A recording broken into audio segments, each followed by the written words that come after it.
अस्सलाम वालेकुम स्टूडेंट्स, कैसे हैं आप सब लोग। उम्मीद है खैर आफियत से होंगे।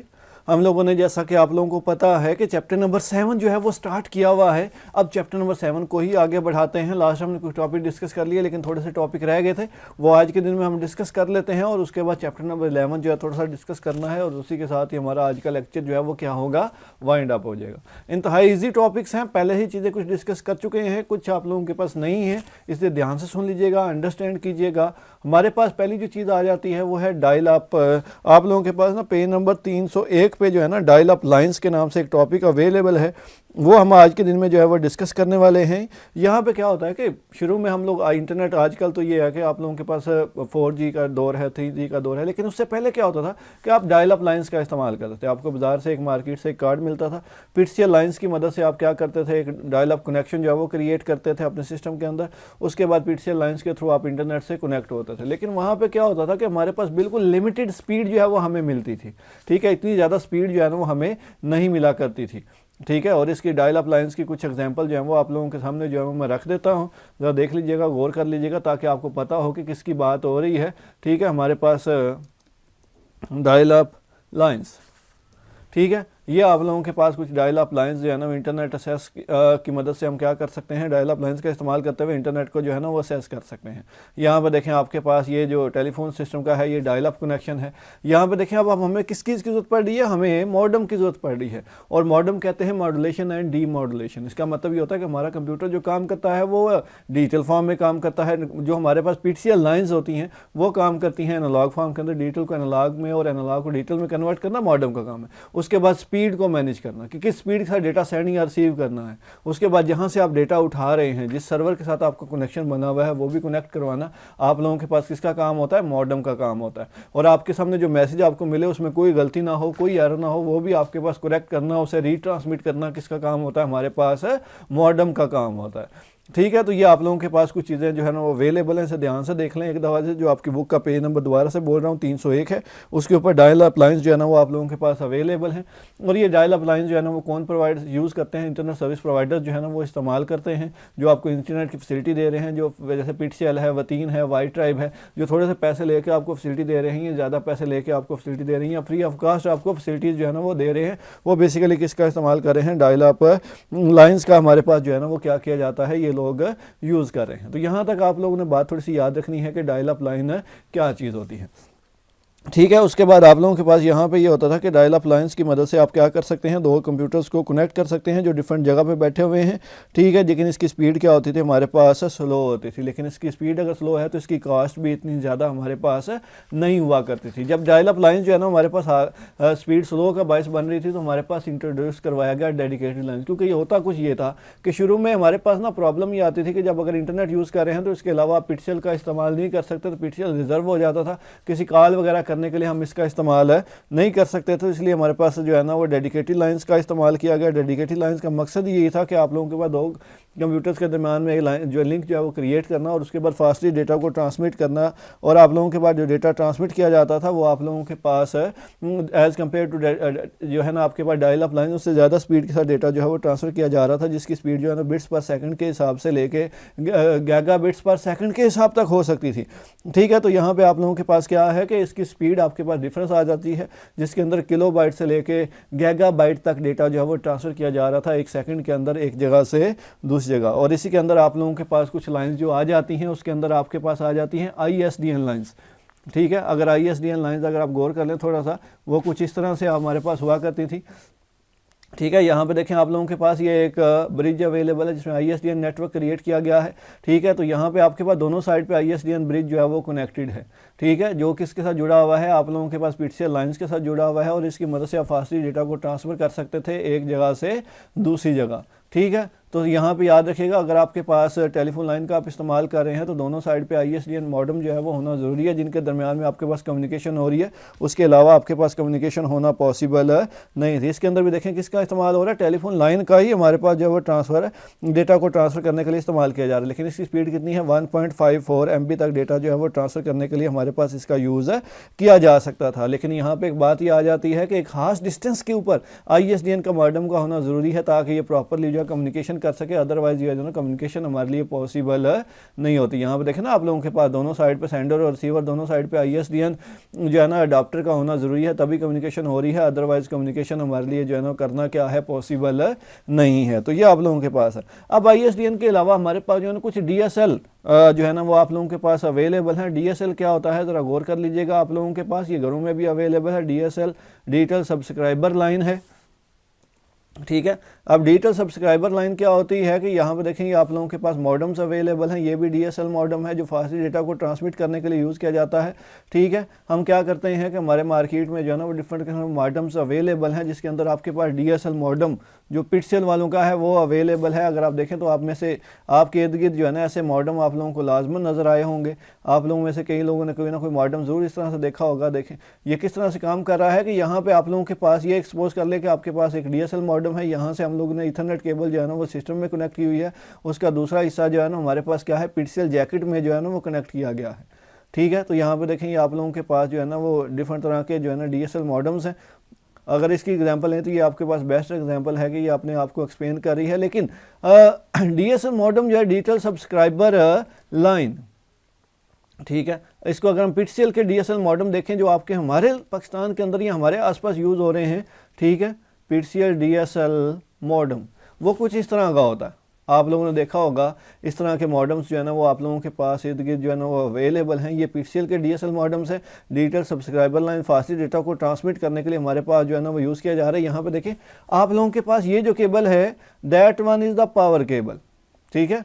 उसके बाद ये जो है ना ये ईथरनेट केबल है, और एक ये केबल जो है ना ये हम पिक्सेल जैकेट में लगाते हैं जिसके थ्रू आपके पास कम्युनिकेशन हो रही होती है। लेकिन इसमें ना आप लोगों के पास कम्युनिकेशन पिक्सेल के थ्रू तो हो रही है, लेकिन पिक्सेल ऑफ नहीं होता, पिक्सेल भी काम कर रहा होता है और साथ में इंटरनेट भी आप लोगों के पास काम जो है वो कर रहा होता है। दोनों जो है ना वो इकट्ठे आपके पास जो है ना वो काम कर रहे होते हैं। तो ये आप लोगों के पास कौन सा मॉडम है, DSL मॉडम है। लेकिन इसके अंदर ना आपके पास डिफरेंट तरह की वैरायटी पाई जाती है। ADSL पाया जाता है जिसके अंदर आपके पास अपलोडिंग एंड डाउनलोडिंग स्पीड में फ़र्क होता है। अपलोडिंग का मतलब क्या होता है कि अपने सिस्टम से किसी दूसरे कंप्यूटर पे कोई चीज़ लेके जाना, और डाउनलोडिंग का मतलब यह है कि दूसरे से अपने कंप्यूटर पे आप लोगों के पास क्या है कोई भी चीज़ ट्रांसफ़र करना। और इसकी स्पीड देखें कितनी है, 10 MB तक ये जो है ना आप लोगों के पास स्पीड अवेलेबल है। और आपकी बुक में जो है ना अप स्ट्रीम और डाउन स्ट्रीम का वर्ड लिखा हुआ है, तो उसके मुताबिक ही आप लोगों ने इसे देख लेना है। उसके बाद आप लोगों के पास केबल आ जाते हैं। केबल ये जो घरों में केबल नेटवर्क लगी हो ना, टीवी वाली केबल जो है, उसके अंदर उस केबल के थ्रू भी डेटा आपका ट्रांसफ़र किया जा सकता था एक जगह से दूसरी जगह, जो कि DSL से फास्टली डेटा को ट्रांसमिट करने के लिए हमारे पास जो है यूज़ की जा रही है। और इसके अंदर आपके पास 50 MB तक डेटा जो है ना वो ट्रांसफ़र किया जा सकता है इसकी मदद से एट ए वन टाइम। यानी कि आप लोगों के पास चांसेस है कि नंबर ऑफ़ जो डेटा आप ट्रांसफ़र करना चाह रहे हो वो आप लोगों के पास ज़्यादा डेटा जो है वो आप लोगों के पास ट्रांसफ़र किया जा सकता है आपके पास केबल नेटवर्क की मदद से।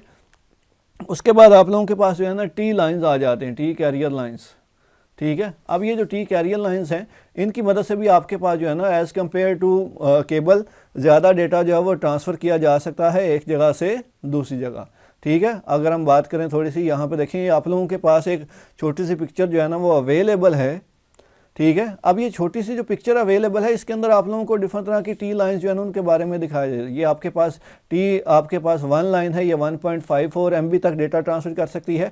और ज़रा यहाँ पे गौर करें, ये आपके पास 24 वॉइस चैनल्स को सपोर्ट करती है, यानी कि डिफरेंट तरह का डेटा जो है वो इसकी मदद से ट्रांसफ़र किया जा सकता है। T2 लाइन की बात करें तो उसकी स्पीड जो है ना वो आपके पास 6.3 MB तक हो सकती है, और उसके अंदर आपके पास 96 चैनल्स को ये सपोर्ट करती है। अगर हम T3 लाइन की बात करें तो ये 44 MB तक डेटा ट्रांसफ़र करती है एट ए वन टाइम, वो 672 चैनल्स को सपोर्ट कर रही है। उसके बाद अगर T4 लाइन की बात करें तो ये एक ऐसा सर्किट है जो 274 MB तक डेटा को ट्रांसफ़र करने के लिए हमारे पास यूज़ किया जा रहा है। और ये 2016 जो है ना आपके पास वॉइस चैनल्स को जो है ना हमारे पास क्या करिए सपोर्ट करिए। आपके पास ना 302 पेज के ऊपर इसके बारे में सारी इन्फॉर्मेशन जो है वो लिखी हुई है। तो आपके पास ऑब्वियस सी बात है, अगर T1 लाइन का इस्तेमाल कर रहे हैं तो वॉइस चैनल थोड़े हैं, वहाँ पे इस्तेमाल होगा। जहाँ पे इदारा छोटा है, ऑर्गेनाइजेशन छोटी है, लिमिटेड आपको डेटा चाहिए, वहाँ पे हम इसका इस्तेमाल करेंगे। और जहाँ पे बहुत ज़्यादा डेटा आपको रिक्वायर्ड है, स्पीड फास्ट रिक्वायर्ड है, वहाँ पे हम T4 लाइंस का इस्तेमाल करेंगे। लेकिन बात वही आ जाती है कि अगर चैनल ज़्यादा हो रहे हैं, आपके पास डेटा ज़्यादा हो रहा है, ट्रांसमिशन रेट ज़्यादा हो रहा है, तो ऑब्वियस सी बात है उसकी कास्ट भी क्या होगी, हमारे पास ज़्यादा हो जाएगी। तो ये आप लोगों के पास जो है ना एक ही, लेकिन याद रखिएगा लाइन या जो मीडियम है वो एक ही यूज़ होगा। उस मीडियम के अंदर मल्टीपल पार्ट्स अवेलेबल हैं जो डेटा को ट्रांसफ़र करने के लिए हमारे पास क्या है यूज़ किए जा रहे हैं।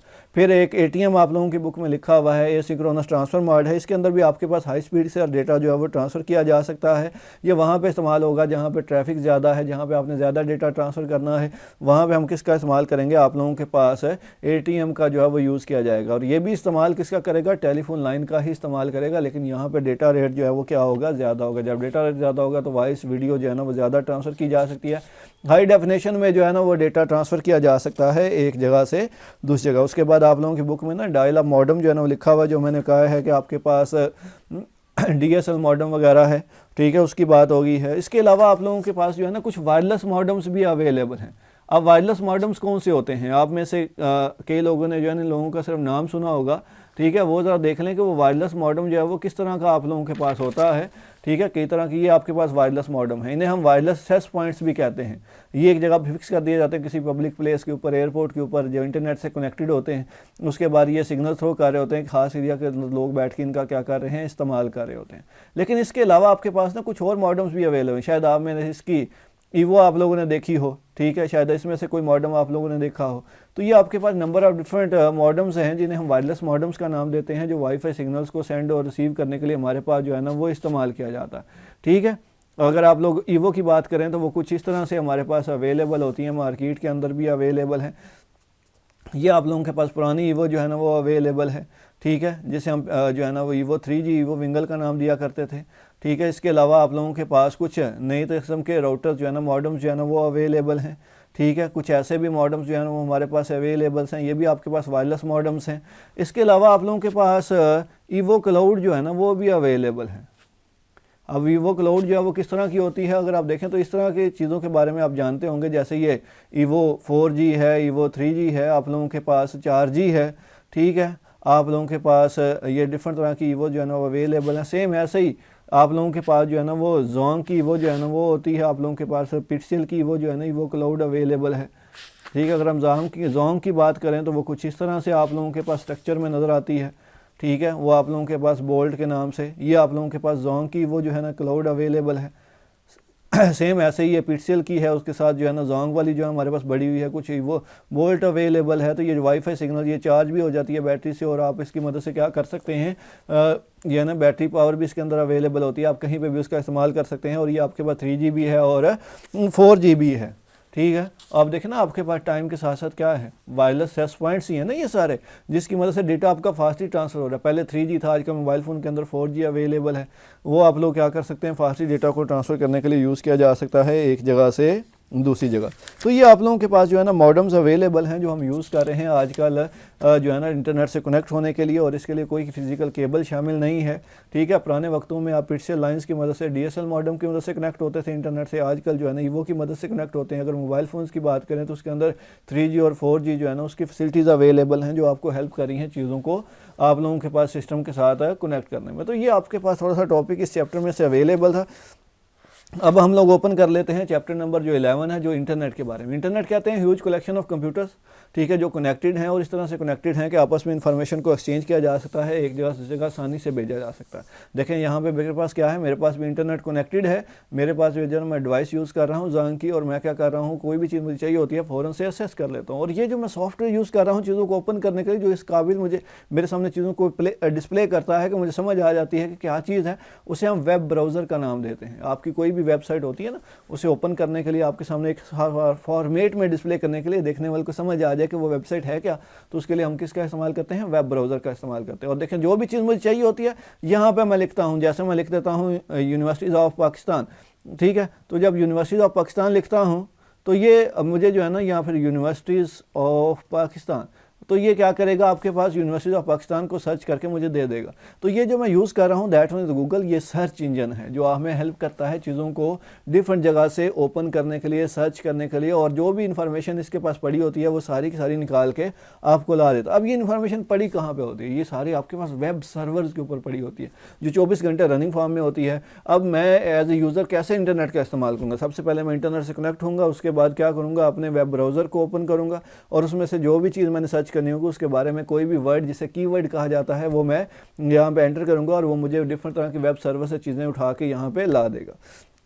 आपके पास डिफरेंट किस्म की वेबसाइट्स अवेलेबल। वेबसाइट कहते हैं कलेक्शन ऑफ इलेक्ट्रॉनिक डॉक्यूमेंट्स जो आपस में लिंक्ड हैं। ये जो लिंकिंग वाला प्रोसेस होता है ना, उसे हम हाइपर लिंक कहते हैं। जैसे कि ना यहाँ पे आपके पास आल के ऊपर क्लिक करता हूँ तो और तरह की इन्फॉर्मेशन आती है, न्यूज़ के ऊपर क्लिक करता हूँ तो दूसरी इन्फॉर्मेशन आती है, न्यू इमेजेस के ऊपर क्लिक करता हूँ तो आपके पास एक और किस्म की इन्फॉर्मेशन आती है। सेम ऐसे ही अगर मैं यहाँ पे जो है ना एक वर्ड यूज़ कर लेता हूँ याहू, ज़रा गौर कीजिएगा तो यहाँ पे आप लोगों के पास ये भी एक वेबसाइट ही है, लेकिन ये कौन सी वेबसाइट है? ये एक ईमेल सर्वर है जो हमें ईमेल इलेक्ट्रॉनिकली ईमेल को ट्रांसफ़र करने के लिए हेल्प कर रहा है। इसके ऊपर अकाउंट क्रिएट किया जाता है, उसके बाद आप क्या करेंगे, आईडी और पासवर्ड जो आप बनाएंगे उसकी मदद से आप लॉगिन होंगे और उसके बाद ईमेल क्लाइंट की मदद से कोई भी ईमेल जो है वो एक जगह से दूसरी जगह पहुँचा दी जाती है।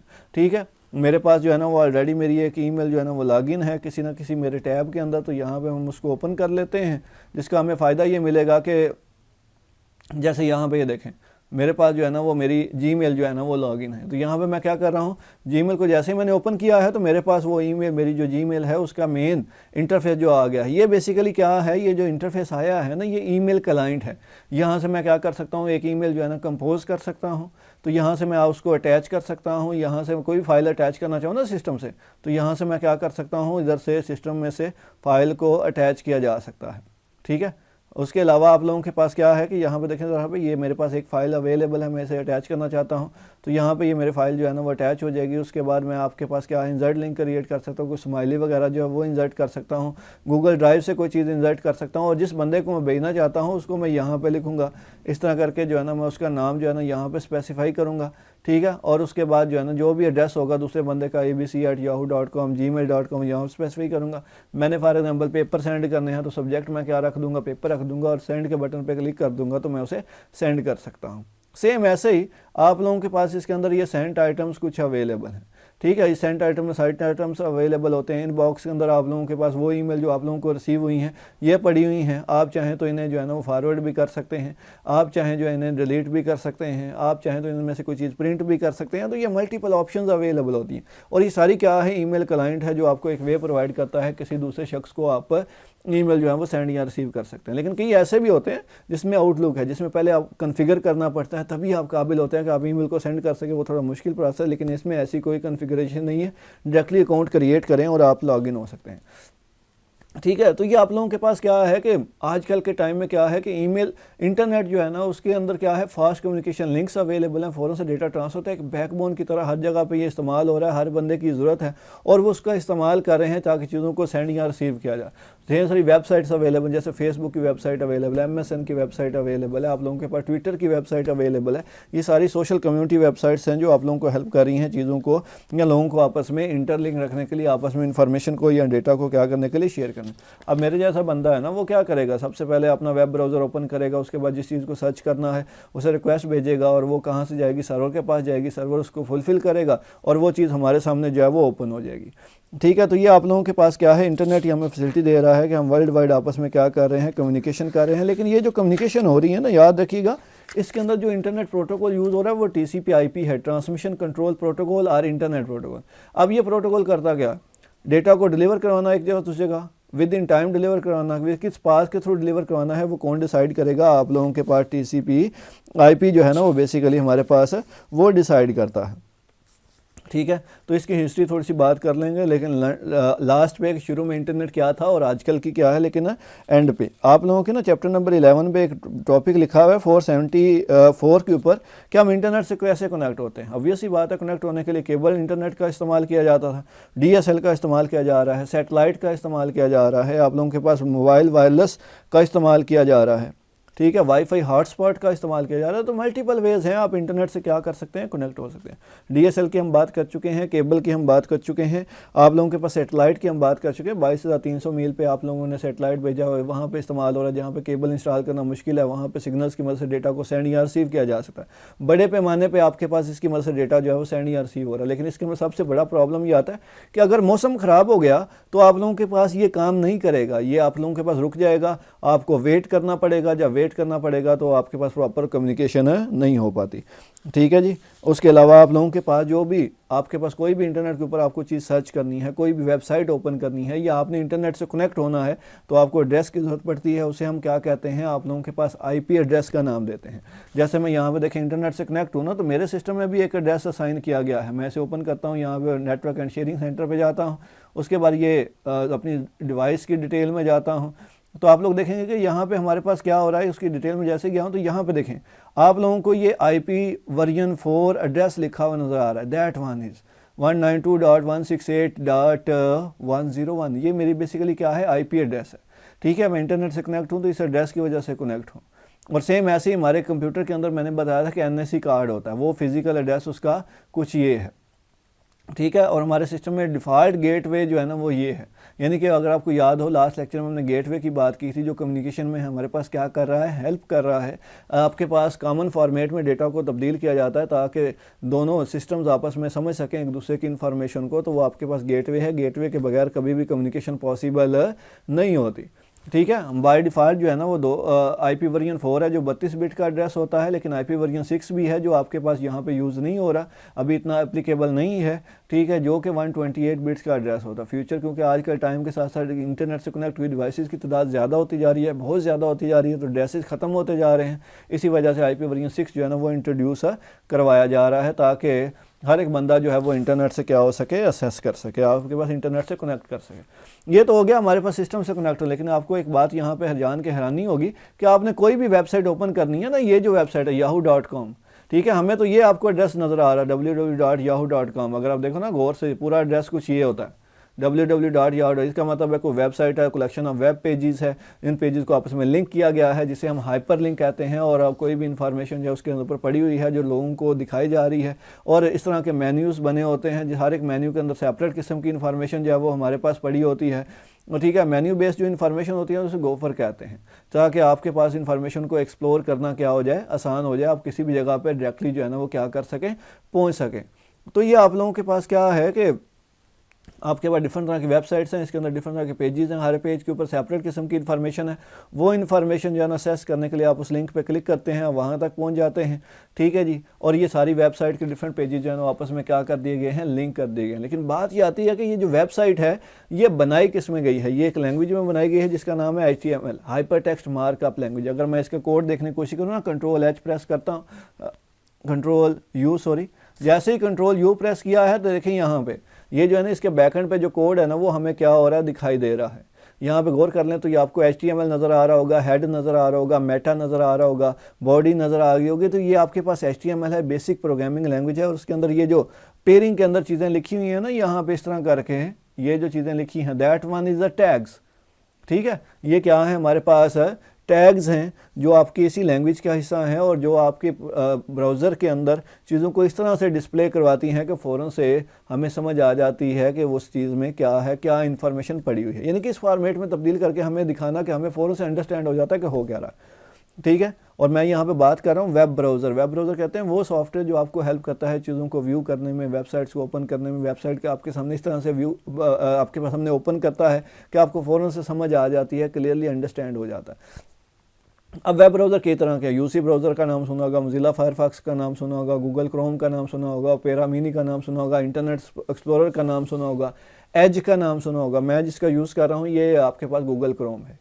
अब ये जितने भी हैं ये आपके पास क्या है, डिफरेंट रंग कंपनी से बनाए हुए हैं, और हर एक कंपनी का मेन सिस्टम यही होता है कि वेबसाइट्स को आपके सामने इस तरह से ओपन करना, वेबसाइट को सिक्योर वे में ओपन करना, मोर देन वन पेजेस को इकट्ठा ओपन कर लेना, जिसे हम टैब ब्राउजिंग का नाम देते हैं। आप चाहें तो चीज़ों को सेव भी कर सकते हैं, सर्च भी कर सकते हैं, क्लोज भी कर सकते हैं। मल्टीपल आपके पास टैब्स अवेलेबल हैं और हर एक के अंदर सेपरेट किस्म की इन्फॉर्मेशन है, जैसा कि ये आप लोगों के सामने है। अब ये जो वेबसाइट है इसका ये जो एड्रेस है इसे हम URL कहते हैं, यूनिफॉर्म रिसोर्स लोकेटर। और किसी भी वेबसाइट के तक पहुंचना है डायरेक्टली तो एड्रेस की ज़रूरत पड़ती है। अगर एड्रेस नहीं पड़ता तो गूगल की मदद से भी आप उसे क्या कर सकते हैं, सर्च कर सकते हैं। बेसिकली गूगल सर्च इंजन का काम कर। और यहाँ पे ये जो लिखा है ना, ये जो अंदर एक वेबसाइट के अंदर होता है, ये एक लोकल सर्च इंजन है जो उस वेबसाइट के अंदर होता है। आप उसी वेबसाइट के अंदर रहते हुए भी टॉपिक्स को क्या कर सकते हैं, सर्च कर सकते हैं। लेकिन अगर आप गौर करें थोड़ा सा, इसका जो पहला पेज होता है उसे होम पेज कहते हैं या फिर इंडेक्स पेज कहते हैं। हमेशा जो भी वेबसाइट होगी उसका एक होम पेज ज़रूर होता होता है। और अगर आप इस लिंक के ऊपर क्लिक करें तो अगर आप थोड़ा सा इसके ऊपर गौर कर लें तो शुरू में HTTPS है, हाइपर टेक्स्ट ट्रांसफ़र प्रोटोकॉल। असल में इसका काम होता है सर्वर के साथ कनेक्शन बनाने के बाद उस वेबसाइट को, जो रिक्वायर्ड वेबसाइट है, अगर उस सर्वर के ऊपर पड़ी हुई है तो वो आपके सिस्टम में आपके सामने शो करवाना वेब ब्राउज़र के अंदर। वो बेसिकली किसका काम होता है? हाइपर टेक्स्ट ट्रांसफ़र प्रोटोकॉल का काम। ये जो ट्रांसफॉर्मेशन हो रही है ना, इसे हम FTP का नाम देते हैं, फाइल ट्रांसफ़र प्रोटोकॉल। ऐसा प्रोटोकॉल जो फाइल को सेंड या रिसीव करने के लिए यूज़ किया जाता है। यानी कि आप लोगों के पास डाउनलोडिंग और अपलोडिंग के लिए हम जिस प्रोटोकॉल का इस्तेमाल कर रहे हैं उसे हम क्या नाम देते हैं? FTP का नाम देते हैं। क्यूट FTP, WSFTP, ये वो वेब आपके पास प्रोटोकॉल्स हैं जो फाइल को ट्रांसफ़र करने के लिए हम लोग क्या कर रहे हैं? यूज़ कर रहे हैं। यहाँ तक कि अगर वेब सर्वर के ऊपर आपने वेबसाइट अपलोड करनी है तो उसके लिए भी आपके पास FTP का इस्तेमाल होता है, जो आसानी से वेबसाइट को अपलोड करने में हमारे पास क्या कर रही होती है?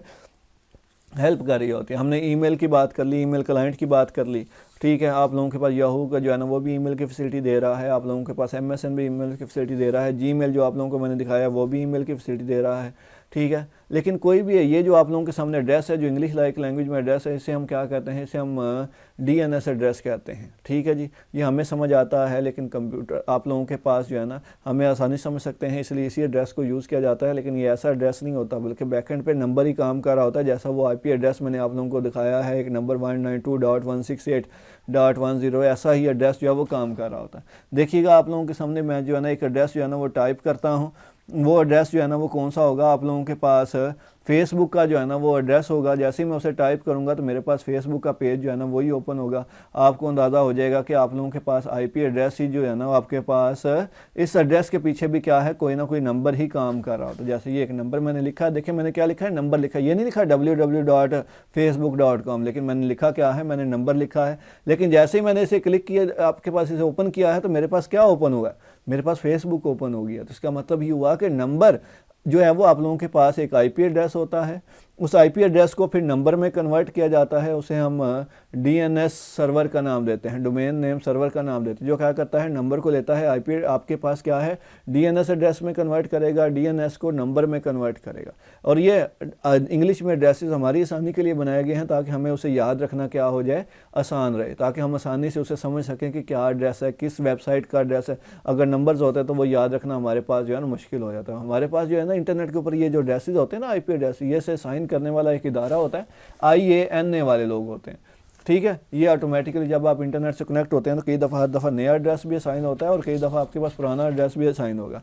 सेम ऐसे ही जो आप लोगों के पास फेसबुक है ना, अब जिस दफ़ा वो मैंने IP एड्रेस जो लिखा है ना, अगर आप जितनी दफ़ा भी वो टाइप करेंगे तो आप लोगों के पास फेसबुक का ही लॉगिन पेज जो है वो ओपन होगा। ये फिक्स कर दिया गया है कि ये आपके पास क्या है? वेबसाइट के लिए इस्तेमाल किया जाता है। तो इसे हम क्या कहते हैं? इसे हम DNS एड्रेसिंग जो है वो नाम देते हैं। और ये जो आप लोगों ने कोई भी वेबसाइट आप देखते हो ना, जो आपके पास जैसे facebook.com, .edu, .pk, ठीक है, .org, ये आप लोगों के पास डोमेन्स हैं। ये आप ये दिखाती हैं कि वो वेबसाइट किस सर्वर के से रेलिवेंट है। अगर .org है तो इसका मतलब ऑर्गेनाइजेशनल सर्वर है, .com है इसका मतलब कमर्शियल सर्वर है, .edu इसका मतलब है एजुकेशनल सर्वर है। तो ये आपके पास डिफरेंट तरह के सर्वर्स होते हैं जो आप लोगों को हेल्प कर रहे हैं वेबसाइट को स्टोर करने के लिए, वेबसाइट को असेस करने के लिए, जो आप लोगों के पास हर टाइम क्या रहते हैं? रनिंग फॉर्म में रहते हैं।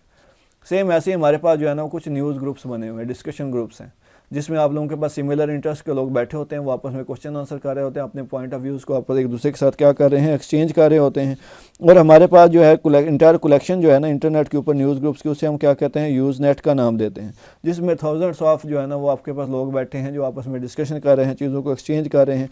और न्यूज़ सर्वर जो है ना वो आप लोगों के पास जो सारी न्यूज़ को स्टोर करता है और उसके बाद लोगों के दरमियान में उसे डिस्ट्रीब्यूट करता है, जिन लोगों ने उसको जो है ना वो क्या किया हो? सब्सक्राइब किया हो। कई लोगों को न्यूज़ सर्वर को असेस करने के लिए ID और पासवर्ड की ज़रूरत पड़ती है, वो आपके पास अवेलेबल होती है, आप उसी की मदद से उसे असेस कर सकते हैं। विदाउट ID एंड पासवर्ड आप कभी भी उसे असेस नहीं कर सकते। तो ये आप लोगों के पास क्या है कि न्यूज़ ग्रुप्स बनेगा। कुछ बोर्ड्स भी अवेलेबल हैं जिसके ऊपर आपको जो है ना वो डायरेक्टली आप पोस्ट कर सकते हैं, दूसरे तक वो बात डायरेक्टली पहुंच जाएगी, जो न्यूज़ ग्रुप न्यूज़ सर्वर्स की मदद से न्यूज़ ग्रुप्स की से ज़्यादा आसानी से इस्तेमाल किया जा सकता है। हर एक बंदा जो है ना उसका इस्तेमाल कर सकता है। ठीक है। अगर आप लोगों ने क्या करना है, इंटरनेट के ऊपर लॉगिन होना है आईडी और पासवर्ड की मदद से। जैसे ये फेसबुक कहीं पड़ी हो आपको नहीं पता, आप आईडी और पासवर्ड की मदद से लॉगिन हो रहे हैं और वो चीज़ आप लोगों के सामने असेस होकर आप लोगों को सामने ओपन हो जाती है, उसे हम क्या कहते हैं, आपके पास टेलनेट का नाम देते हैं। और टेलनेट के बगैर आप कभी भी जो है ना रिमोट कंप्यूटर के ऊपर लॉगिन नहीं हो सकते। फिर मैंने आप लोगों को बताया है कि ये जो एड्रेस होता है इसे हम URL का नाम देते हैं। आपके पास जो वेबसाइट है वो कहाँ पड़ी होती है, वेब सर्वर के ऊपर पड़ी होती है, जो आपको फैसिलिटीज़ प्रोवाइड कर रहा होता है, जो आपको चीज़ों को असेस करने में जो है ना वो क्या कर रहा होता है, हमारे पास है हेल्प कर रहा होता है। फिर हमने ईमेल की बात कर ली है डिटेल के अंदर, हम लोगों ने सर्च इंजन की बात कर ली है। ठीक है, अब थोड़ी सी जो है ना जो चीज़ें पढ़ चुके हैं उसको थोड़ी सी स्लाइड्स रिव्यू कर लेते हैं उसकी, ताकि आप लोगों को मज़ीद जो है ना वो चीज़ों को क्लैरिटी मिल सके कि हम लोगों ने सारी बातें जो है ना वो कंप्लीट कर ली हैं। ठीक है, और वो आप लोगों को हेल्प करेगी ताकि आप लोगों को मज़ीद कोई भी इशू जो है ना पेश ना आए। आपको फ़ौरन से आइडिया हो जाएगा कि हमारे एक चीज़ जो है ना वो क्या कर चुके हैं, यहाँ पे डिस्कस कर चुके हैं। अब यहाँ पे देखेंगे आपके पास internet and world wide web था। मैंने कहा था हिस्ट्री की बात हम एंड पे करेंगे, लेकिन हिस्ट्री की बात एंड पे इसलिए रखी थी ताकि आप लोगों को पहले ये पता चल सके कि इंटरनेट हम किस चीज़ को देख रहे हैं, क्या चीज़ व्यू पॉइंट कर रहे हैं। तो जल्दी से 5 मिनट के अंदर हम इसे वाइंड अप करते हैं। 1969 में जी इसकी बुनियाद रखी गई इंटरनेट के अंदर। ठीक है, एप्रानेट वालों ने जो है ना इसको बनाया गया, क्योंकि शुरू में जो है ना रशिया और अमेरिका के दरमियान में जंग लगी हुई थी, तो उसके दरमियान में 4 कंप्यूटर्स को जोड़ा गया और इसका मेन मकसद यही था कि वो जो आर्मी के लोग हैं वो आपस में कम्युनिकेट करें, डेटा को ट्रांसफ़र करें, ताकि डिफेंस में इसका इस्तेमाल किया जाएगा। फिर क्या हुआ कि डिफरेंट तरह गवर्नमेंट की यूनिवर्सिटीज़, इदारे, रिसर्च ऑर्गेनाइजेशन वो मिलती गई और आज का इंटरनेट जो है वो अवेलेबल है। लेकिन आज के इंटरनेट की जो अवेलेबिलिटी है 1990s के अंदर वो नहीं थी। 1970 के अंदर आप लोगों के पास याद रखिएगा 69 में ऐसा बनाया गया, 1973 के अंदर पूरे यूरोप को जो है ना इसके साथ कनेक्ट कर दिया गया। ठीक है, आप लोगों के पास पूरा यूरोप जो है वो कनेक्ट हुआ था, कोई एशिया का मुल्क जो है ना वो कनेक्ट नहीं था, लेकिन यूरोप के भी डिफरेंट हिस्सों को जो है जोड़ा गया 1973 के अंदर। फिर 1980s के अंदर डिफरेंट तरह के बड़े computer, super computer, main frame computer के दौरान में नेटवर्क बनाया गया जिसे इसी एप्रानेट के साथ कनेक्ट कर दिया गया, लेकिन आम लोग इसका इस्तेमाल कर नहीं सकते थे। लेकिन 1990 के अंदर क्या किया गया, आपके पास नेशनल साइंस फाउंडेशन को भी ख़त्म कर दिया गया, एप्रानेट को भी ख़त्म कर दिया गया और इंटरनेट को आम लोगों को भी उसकी फैसिलिटी दे देगी, आम लोग भी उसका इस्तेमाल कर सकते हैं। लेकिन टाइम के साथ साथ ऐसी चेंजेस आई कि 1990s के अंदर हमारे पास टिम बर्नर-ली ने वेबसाइट का कंसेप्ट इंट्रोड्यूस करवाया, जिसके अंदर इलेक्ट्रॉनिक डॉक्यूमेंट्स जो है वो क्रिएट किए गए और उसके अंदर इंफॉर्मेशन पब्लिश करके रख दी गई। लेकिन शुरू में सिर्फ टेक्स्ट था, कोई तस्वीर शामिल नहीं थी, कोई वीडियो शामिल नहीं थी। फिर क्या हुआ कि पर मंथ के हिसाब से लाखों वेबसाइट जो है बनना शुरू होगी और 50% ऑफ द जो है ना वो आप लोगों के पास जो ऑनलाइन रिसोर्स था वो किसका इस्तेमाल होने लग गया, अमेरिका का इस्तेमाल हो गया। ठीक है, और उसके साथ साथ लेकिन ये है कि अमेरिका का बेशक वो इस्तेमाल हो रहा था, लेकिन रिसोर्सेज जो है ना सब पूरी दुनिया के लोग इस्तेमाल कर रहे थे, उनको बिजनेस करके प्रोवाइड कर रहे थे। और ये आप लोगों के पास ग्रोथ है इंटरनेट की आपके पास USA के अंदर। फिर उसके बाद इंटरनेट की कुछ मेजर फैसिलिटीज स्टार्ट कर दी गई, जिसको मैंने कहा है वर्ल्ड वाइड वेब का नाम दिया गया, जो 1993 के अंदर टिम बर्नर-ली ने बनाया गया, जिसके अंदर डिफरेंट डॉक्यूमेंट्स को इकट्ठा किया गया और इसके वजह से आपको अगर डॉक्यूमेंट में से इन्फॉर्मेशन को रीड करनी है तो वेब ब्राउज़र का इस्तेमाल किया गया। जैसे मैंने कहा गूगल क्रोम, आपके पास ओपेरा, फायरफॉक्स, मोज़िला, ये सारी अवेलेबल। उसके बाद इलेक्ट्रॉनिकली ट्रांसफ़र करने के लिए डॉक्यूमेंट्स को एक जगह से जगह विद इन नो टाइम, थोड़े पैसों के अंदर ईमेल का इस्तेमाल किया गया और ईमेल के लिए आपके पास ईमेल क्लाइंट का जो है ना वो यूज़ किया गया। डिस्कशन के लिए न्यूज़ ग्रुप्स जो है बना दिए गए, जो इलेक्ट्रॉनिक डिस्कशन ग्रुप्स थे हमारे पास सेवरल टॉपिक्स के ऊपर आपके पास इंटरनेट के ऊपर, जिन्हें हम न्यूज़ सर्वर्स का भी नाम देते हैं। फाइल को ट्रांसफ़र या रिसीव करने के लिए हमारे पास FTP का इस्तेमाल किया गया। लोग आपस में सिमिलर इंटरेस्ट के लोग मिलकर बातचीत करते थे, कम्युनिकेशन करते थे, मैसेजिंग करते थे, उसे हम चैटिंग का नाम दे रहे हैं, जो रियल टाइम कम्युनिकेशन है कि फ़ौरन से दूसरे बंदे के पास पहुँच जाती है, उसने सीन कर लिया या नहीं किया वो भी हमें फ़ौरन से जो वो आइडिया हो जाता है। इंस्टेंट मैसेजिंग का नाम उसे दिया जाता है। उसके बाद कुछ पीयर टू पीयर सर्विसेज भी इस्तेमाल होगी कि आपके पास कोई सर्वर नहीं था, कोई क्लाइंट नहीं था, सिमिलर इंटरेस्ट के लोग बैठे, उन्होंने आपस में चीज़ों को शेयर करना शुरू कर दिया। ठीक है, जिसमें डिफरेंट तरह की म्यूज़िक की वेबसाइट्स आपके पास अवेलेबल हैं, डिफरेंट तरह की फर्दर वेबसाइट्स अवेलेबल है। लेकिन एक चीज़ का ख्याल रखा गया कि कोई भी इलीगल कॉपीराइटेड सॉफ्टवेयर जो है उसको शेयर नहीं किया गया, कॉपीराइटेड मटेरियल को शेयर नहीं किया गया था, क्योंकि अगर कॉपीराइटेड मटेरियल को आप शेयर करते हैं तो आप लोगों को क्या हो सकती है, पेनल्टी हो सकती है। जैसे यहाँ पे देखें ना, ये 2 वेबसाइट्स हमारे पास ओपन है, ये आप लोगों के पास जो है ना पीयर टू पीयर जो है ना वो वेबसाइट्स हैं, जिसके अंदर आप लोगों के पास सिमिलर इंटरेस्ट के जो लोग हैं उन्होंने क्या किया था, इन चीज़ को जो है ना वो क्रिएट किया था। मकसद यही था कि आम लोगों तक इन्फॉर्मेशन को क्या किया जाए, आपके पास शेयर किया जाए। तो ये देखें आप लोगों के पास एक काजा के नाम से जो है ना वो आपके पास वेबसाइट जो है ना वो अवेलेबल है, जिसके अंदर आपके पास जो है ना वो कुछ डिफरेंट तरह की फैसिलिटीज़ आप लोगों को दी जा रही हैं, जो आप घर बैठे क्या कर सकते हैं, इस्तेमाल कर सकते हैं। यानी कि आपके पास प्लेयर है, यानी कि ज़्यादा म्यूज़िक के रेलिवेंट ही है कि म्यूज़िक की लिस्ट अवेलेबल है, आप उसमें से सॉन्ग्स वगैरह जो है ना वो क्या कर सकते हैं, सुन सकते हैं। उसके अलावा ये एक और प्लान अवेलेबल है जिसे नेपस्टर का नाम दे रहे हैं, ये भी ज़्यादातर म्यूज़िक के एलिमेंट भी अवेलेबल है। तो ये आप लोगों के पास ऑनलाइन सर्विसेज हैं जो हमें डिफरेंट वेबसाइट जो है ना प्रोवाइड कर रही हैं।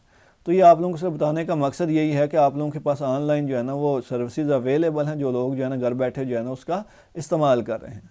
इंटरनेट सर्विस प्रोवाइडर वालों ने हमें इंटरनेट की फैसिलिटी दी, कुछ ने पैसों के साथ, कुछ ने फ्री ऑफ कास्ट के साथ, जैसे वतीन पिटसेल वाई ट्राइब वगैरह आप लोगों को बताया जा रहा है। उसके बाद शुरू में मैंने कहा था कि हमारे पास क्या है, कुछ डायल अप लाइंस का इस्तेमाल किया जा रहा है, जो टेलीफोन लाइन का ही इस्तेमाल करते हैं, लेकिन वो आप लोगों के पास स्लो कनेक्शंस हैं, ठीक है। उसके बाद हाई स्पीड कनेक्शन आ गए, जो DSL वगैरह आप लोगों के पास शामिल है, T1 लाइन्स शामिल हैं आप लोगों के पास, जो उसकी निस्बत कई गुना ज़्यादा डेटा को ट्रांसफ़र करने के लिए हमारे पास जो है ना वो यूज़ किया जा रहा है। इंटरनेट के रिसोर्सेज को असेस करने के लिए हमारे पास वेबसाइट्स जो है ना वो क्रिएट की गई, वेब डॉक्यूमेंट्स आपस में कनेक्ट हैं, और वेब डॉक्यूमेंट्स को डिलीवर करवाने के लिए आप लोगों को मैंने जैसे बताया है कि HTTP का इस्तेमाल किया जाता है। और वेबसाइट स्टोर कहाँ पे हैं, वेब सर्वर्स के ऊपर जो है ना वो पड़ी हुई हैं। और कोई भी वेबसाइट है वो आप लोगों के पास इलेक्ट्रॉनिक डॉक्यूमेंट के मजमूआ होती है ना, वेबसाइट को आपके पास पब्लिश किया गया है, कहीं भी बैठे किसी भी टाइम बंदा जो है ना उसको क्या कर रहा है, असेस कर रहा है, उसका इस्तेमाल कर रहा है। और आप लोगों को पता है कि मैंने बताया है कि वेबसाइट को बनाने के लिए लैंग्वेज यूज़ होती है, उसे हम HTML कहते हैं, और उसके अंदर पेयर ऑफ टैग्स यूज़ होते हैं जिनको ब्रैकेट्स के अंदर लिखा गया है, और वो डिस्क्राइब यही कर रहे होते हैं कि आपने कौन सी चीज़ को कैसे दिखाना है, जैसे इमेज को कैसे दिखाना है, पैराग्राफ को कैसे दिखाना है, हेडिंग को कैसे दिखाना है। तो हर एक काम को करने के लिए हमारे पास डिफरेंट तरह के टैग्स जो हैं वो इस्तेमाल होते हैं। उसके बाद वेब ब्राउज़र जो है वो इस काबिल होता है कि आपकी जो टैग्स हैं उनको अंडरस्टैंड करे, और उसके बाद आपके सामने वेबसाइट जिसको आपको ओपन करे कि आप उसको अंडरस्टैंड कर सकें। और कोई भी वेबसाइट है उसका कोई ना कोई एड्रेस यूज़ होता है, उसे हम आपके पास क्या कहते हैं, URL का नाम देते हैं। और आप लोगों को मैंने दो तरह के एड्रेस दिखाए हैं, एक को IP एड्रेस कहते हैं और एक को DNS एड्रेस कहते हैं। DNS इंग्लिश लाइक एड्रेस होता है, और IP एड्रेस क्या है, नंबर होता है जो 32 बिट का होता है, जो हमारे लिए याद रखना मुश्किल नहीं होता।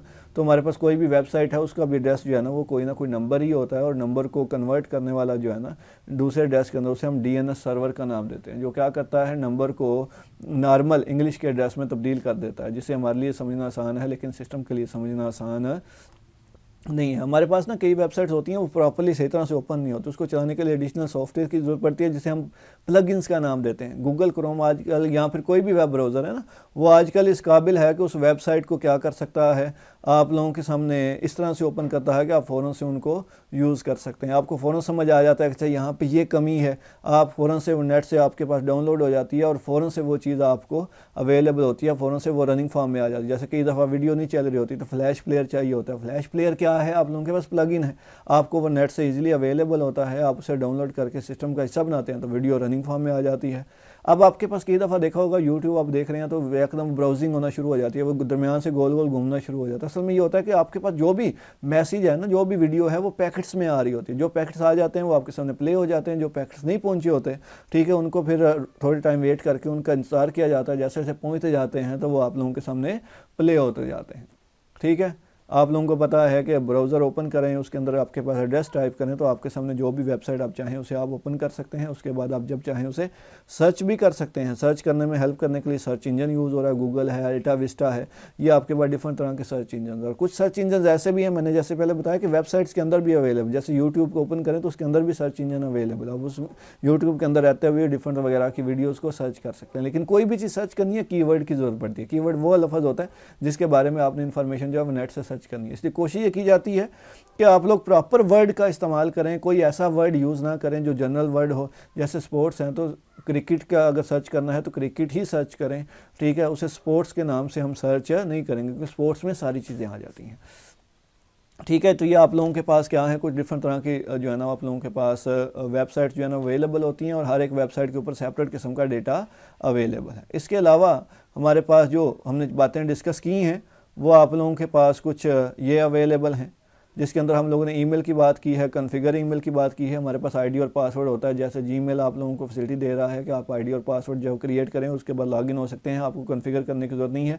लेकिन आउटलुक और अडोरा के अंदर आपको कॉन्फ़िगर करने की ज़रूरत होती है। ये डिफरेंट कंपनीज जो है ना इसका इस्तेमाल करती हैं, ठीक है, उनकी कंपनीज़ की ही ईमेल्स होती हैं जो सेंड और रिसीव करने के लिए हम इसका इस्तेमाल कर रहे हैं। अब कोई भी एड्रेस होता है, जैसे मेरी है waqar005@gmail.com, आप में से किसी की abc@gmail.com होगी, abc@yahoo.com होगी, abc@hotmail.com होगी, तो कोई भी एड्रेस होता है उसका एक यूनिक एड्रेस होता है और उसी एड्रेस की मदद से आप डेटा को सेंड या फिर रिसीव कर सकते हैं। जैसे मैंने वो ईमेल क्लाइंट आपको दिखाया, उसमें आपने एक नई मैसेज क्रिएट कर सकते हैं, आप अटैच करके भेज सकते हैं, आप रिप्लाई कर सकते हैं, आप कोई भी ईमेल वगैरह फॉरवर्ड भी कर सकते हैं। फिर न्यूज़ के बारे में हम लोगों ने थोड़ा देखा है कि डिस्कशन पब्लिक बोर्ड होते हैं जो एक ख़ास टॉपिक के ऊपर जो है डिस्कशन करने के लिए हमारे पास जो है यूज़ किया जाता है, और मैसेजेस जो आपको सेंड या रिसीव हो रहे हैं उस जगह के ऊपर से हम थ्रेड्स का नाम देते हैं। यूज़र भी जो है ना वो थ्रेड्स क्रिएट कर सकता है और थ्रेड्स के ऊपर जो है ना कमेंट्स भी किए जा सकते हैं, ठीक है, यानी कि मैसेजिंग के ऊपर कमेंट्स भी किए जा सकते हैं। और उसके बाद आप लोगों के पास न्यूज़ रीडर की ज़रूरत पड़ती है अगर आपने वहाँ से मैसेजेस वगैरह को क्या करना है, रीड करना है या कमेंट्स वगैरह को रीड करना है। फिर हमने फाइल ट्रांसफ़र प्रोटोकॉल की बात की है, इंस्टेंट मैसेजिंग की बात की है, उसके बाद ऑनलाइन सर्विसेज की बात की है। ये जो डिफरेंट तरह गेम्स वगैरह जैसे पबजी है, ऑनलाइन अवेलेबल है, आप घर बैठे उसे खेल रहे हैं, असेस कर रहे हैं, ठीक है। इंटरनेट की मदद से आप क्या कर रहे हैं, अपने डेटा को सेंड या फिर रिसीव कर रहे हैं। डिफरेंट ऑनलाइन बैंकिंग अवेलेबल है, घर बैठे आप चीज़ खरीद रहे हैं, पेमेंट कर रहे हैं, ठीक है। ये आप लोगों के पास डिफरेंट तरह की कंपनीज है जो आपको ऑनलाइन सर्विसेज जो है ना वो दे रही हैं। तो ये आप लोगों के पास अवेलेबल हैं जो आप लोगों के पास सर्विसेज हैं। और उसके अंदर एक है पीयर टू पीयर सर्विस, जिसमें कोई जो है ना आप डिफरेंट कंप्यूटर्स कनेक्टेड हैं, कोई सर्वर नहीं है, कोई सेंट्रल ऑर्गेनाइजेशन नहीं है, वो यूज़र डायरेक्टली कम्युनिकेट कर रहे हैं और आपस में फाइल्स को शेयर या फिर रिसीव कर रहे हैं। और लास्ट चीज़ हम लोगों ने जो देखी है वो यही देखी है कि जब आप इंटरनेट से कनेक्ट होते हैं तो आप कैसे कैसे जो है वो इंटरनेट से कनेक्ट हो सकते हैं। आप लोगों को मैंने बताया डायल अप कनेक्शन अवेलेबल हैं, ठीक है जी, जिसमें आपके PTCL है, आपके पास लीज लाइंस हैं, आप लोगों के पास DSL है, आप लोगों के पास कैरियर लाइंस हैं, आप लोगों के पास केबल, आपके पास नेटवर्क है। शुरू में आप लोगों को बताया कि स्पीड कम थी, फिर आपके पास हाई स्पीड कम्युनिकेशन लिंक्स आ गए, ठीक है, जो कीमत में कम थे लेकिन स्पीड उनकी क्या थी, ज़्यादा अवेलेबिलिटी थी, ज़्यादा देर तक वो काम कर सकते थे, ज़्यादा स्पीड के साथ काम कर सकते थे, जिसमें हमने T लाइंस की बात की है, हम लोगों ने DSL की बात की है, हम लोगों ने सेटेलाइट की बात की है, ठीक है। उसके अलावा आप लोगों ने हमने ISDN की बात की है और मैंने आप लोगों को दिखाया है कि ये सारे PTCL लाइंस का इस्तेमाल करते हैं, लेकिन डेटा को ट्रांसफ़र करने के लिए एक जगह से दूसरी जगह हाई स्पीड ट्रांसमिशन के लिए हमारे पास जो है वो यूज़ किया जाता है। उसके बाद हमने DSL की बात की है। DSL के अंदर मैंने ये कहा है कि हमारे पास ADSL है, आपके पास SDSL है, जिसमें आप लोगों के पास स्पीड का डिफरेंस होता है। स्पीड डिफरेंस किसमें, अपलोडिंग एंड डाउनलोड में। कई जगह पे अपलोडिंग ज़्यादा है, कई जगह पे डाउनलोडिंग ज़्यादा है, तो जैसा आप कनेक्शन परचेज़ करेंगे वैसी ही फैसिलिटी आप लोगों को मिल रही होती है। लेकिन वही बात आ जाती है, इसके लिए मॉडेम रिक्वायर्ड होता है, PTCL लाइन्स रिक्वायर्ड होती हैं ताकि आपका डेटा ट्रांसफ़र हो सके एक जगह से दूसरी जगह। तो ये आप लोगों के पास जो है ना डिफरेंट तरह के जो है ना वो नेटवर्क की चीज़ें अवेलेबल हैं, आप इन्हें देख लीजिएगा। और यही हमारा टॉपिक है, ठीक है जी। इसी के साथ इसे एंड करते हैं। अपनी दुआओं में याद रखिएगा। अल्लाह हाफ़िज़ जी।